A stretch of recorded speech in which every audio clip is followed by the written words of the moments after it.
Entonces, es necesario que entendamos no solo quién está hablando cuando leo la Biblia, sino a quién le está hablando.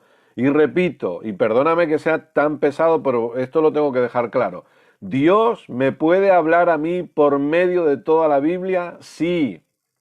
Yo no estoy diciendo que no, pero no me va a hablar ciertas cosas que habló a otros en otra época.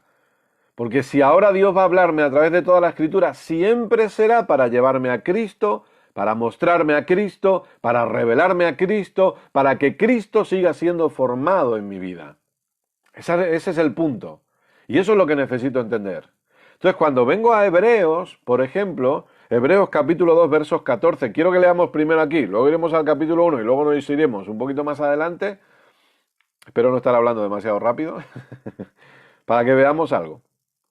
Hebreos capítulo 2, versos 14 y 15. Dice así: Así que por cuanto los hijos participaron de carne y sangre, él también participó de lo mismo para destruir por medio de la muerte al que tenía el imperio de la muerte, esto es, al diablo, y librar a todos los que por el temor de la muerte estaban durante toda la vida sujetos a servidumbre. ¿Quiénes eran estos? El pueblo judío.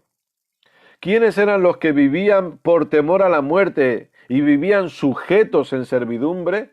El pueblo judío, porque ellos tenían miedo.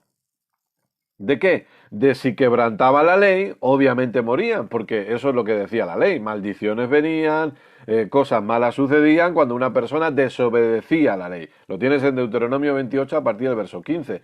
Mucha gente conoce esos pasajes. Entonces vivían con esa mentalidad de miedo, pero estos son judíos. Ellos le tenían temor al no poder practicar correctamente la ley, porque sabían que si quebrantaban un solo mandamiento de la ley, automáticamente se volvían culpables de toda la ley. Gracias a Dios, en Éxodo 19 y Éxodo 20, cuando se establecen los mandamientos, se establece el sistema de la ley, también se establece un sistema de sacrificios, porque obviamente Dios sabía perfectamente que el ser humano no iba a poder cumplir con esos requisitos. Entonces, para solucionar eso, hay un sistema de sacrificios. Pero esta es una carta escrita a judíos. ¿Que yo puedo aprender mucho y puedo ver cosas importantes? Sí, pero fíjate cómo empieza. Dios, capítulo 1, verso 1 de Hebreos, habiendo hablado muchas veces y de muchas maneras en otro tiempo a los padres por los profetas, ¿quiénes son estos? Los judíos. En estos postreros días nos ha hablado por el Hijo. Ahora, desde el inicio de la carta, el autor, que la Biblia no nos dice quién es, algunos dicen Pablo, otros, bueno, nosotros no vamos a decir quién es porque la Biblia no lo dice. Pero el autor, inspirado por el Espíritu Santo, desde el primer momento quiere dejarle algo claro a esta gente. Y es que Jesucristo está muy por encima de todo lo demás, de todo lo que ellos han entendido, de todo lo que ellos han vivido, de todo el sistema que han experimentado por más de 1500 años. Jesucristo viene para establecer un reino diferente, un sistema diferente que es superior al sistema que ellos habían estado viviendo.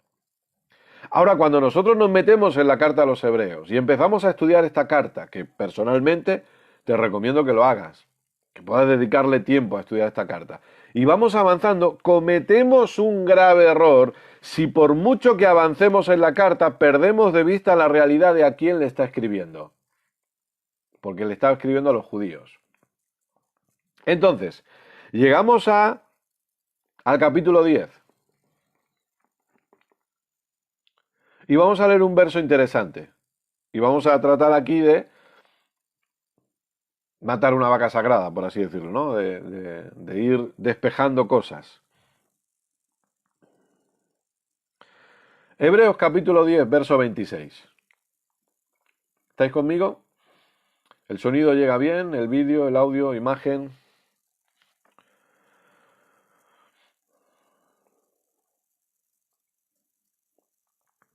Entonces, esto es una carta escrita a judíos, obviamente, después de la cruz, después de la obra completa de nuestro Señor Jesucristo. Por lo tanto, en un tiempo de gracia. Y dice, viene hablando ciertas cosas, capítulo 8, capítulo 9, capítulo 10, ahora estamos en el capítulo 10. ¿Sabes lo que viene hablando en todos estos capítulos? La supremacía del sacrificio de Jesús por encima de todo lo demás. Cómo la ofrenda de Jesús está muy por encima de todo lo demás.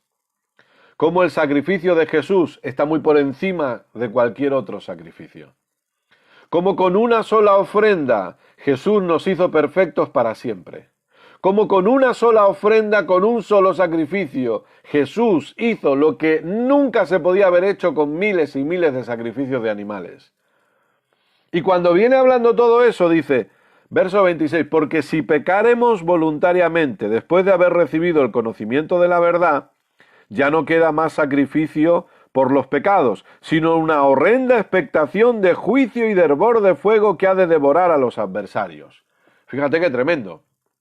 El problema es cuando sacamos estos versos y los descontextualizamos, los sacamos de su contexto y no nos preguntamos, un momento, ¿a quién le está escribiendo esto? Porque esto no se lo ha escrito a Roma, tampoco se lo ha escrito a Corinto. ¿A quién le está escribiendo esto el autor? No se le está escribiendo a Éfeso. No, a la gente hebrea, a los judíos. Entonces, claro, se saca esto de contexto para atemorizar. Déjame decirte algo, por favor. Nunca, jamás el temor debe ser un motor para la persona. Jamás. Jamás. Hay gente que dice, aunque sea por miedo al infierno, que la gente venga a Dios, que eso es lo importante. No, el miedo dura lo que dura, pero luego se va. El miedo nunca es una buena motivación. El temor nunca es una buena motivación. Y lo que no debemos hacer es, dentro de la iglesia, hacer que los creyentes se muevan por miedo y hacer que los creyentes vivan bajo el temor. Porque así es como vivían los judíos, hemos leído en Hebreos 2, bajo la ley. Vivían con miedo, pero ahora no puede ser. Si el creyente debe manifestar algo, no es temor, no es miedo al castigo de Dios, no. Pero de repente se cogen estos versos, se sacan de todo su contexto y se nos dice, que si pecas voluntariamente, si estás en pecado, si vives en pecado, si pecas voluntariamente, ya no hay más sacrificio. Si voluntariamente, después de haber conocido, pecas, ya no hay más sacrificio. Entonces, se ponen detrás de púlpitos para amenazar a la gente y para darle miedo a la gente diciendo, hey, que si pecáis voluntariamente, ya no hay más sacrificio. Espérate un momento. ¿A quién se le está escribiendo esta carta? ¿De qué me está hablando? ¿Me está hablando de una acción de pecado normal y corriente? ¿Me está hablando de mentir? ¿Me está diciendo que si mientes voluntariamente ya se acabó? ¿Ya no hay más sacrificio de pecado por mí? ¿Me está diciendo que si adulteras voluntariamente ya se acabó? ¿Que si haces algo se acabó? No está diciendo eso. ¿De qué me está hablando aquí Hebreos capítulo 10, verso 26? Entonces, por eso debo preguntarme, ¿a quién se le está escribiendo? Bueno, se le está escribiendo a los judíos. Entonces vamos a examinar eso. Si se le está escribiendo a los judíos y se les dice, si pecaremos voluntariamente, después de haber recibido el conocimiento de la verdad, ¿cuál es el conocimiento de la verdad? ¿Qué es lo que hemos ido aprendiendo en las lecciones anteriores? Que no debemos nunca olvidar cuando leemos un texto, su contexto. ¿Cuál es el conocimiento de la verdad?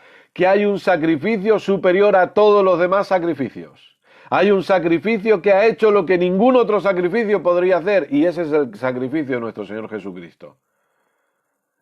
Ese es el conocimiento de la verdad. Entonces dice, si después de haber conocido eso, lo que ocurre es que ya no queda más sacrificio por los pecados. ¿De qué está hablando? Lo que les está diciendo es, señores judíos, señores hebreos, si ustedes pecan voluntariamente, después de haber conocido el sacrificio de Jesús, pero ustedes deciden volver a los sacrificios de animales, sepan que eso no sirve. Ya no hay más sacrificio. Escuche, hoy ya no hay más sacrificio válido, sino el sacrificio de nuestro Señor Jesucristo. Es de eso de lo que nos está hablando aquí.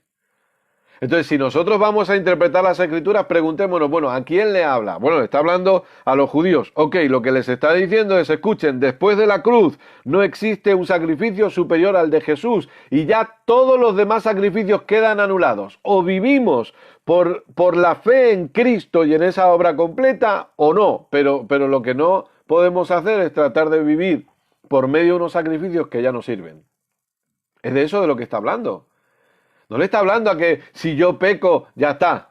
Ya Dios no me perdona más. Porque, ¿sabes una cosa? A mí eso me lo enseñaron. y viví mi adolescencia y juventud cristiana con miedos, sufriendo, pensando que Dios no me amaba más, que Dios no me quería más, porque si peco voluntariamente se acabó. Pero no es eso lo que está diciendo. Lo que está diciendo es que solo hay un sacrificio vigente. Solo hay una sangre ahora que clama incluso más alta que la sangre de Abel. Y que no debo recurrir a otros sacrificios porque el único que es válido es el de nuestro Señor Jesucristo. Entonces no les está diciendo, ya está, ya no hay perdón para ustedes. Lo que les está diciendo es que como ustedes decidan volver al sacrificio de animales, sepan que esos no valen y que no hay otro sacrificio. El único sacrificio válido es el sacrificio de Jesús. Después de la obra completa de nuestro Señor Jesucristo, cualquier otro sacrificio ya no sirve. Eso es lo que está diciendo aquí. Porque le está escribiendo a Hebreos.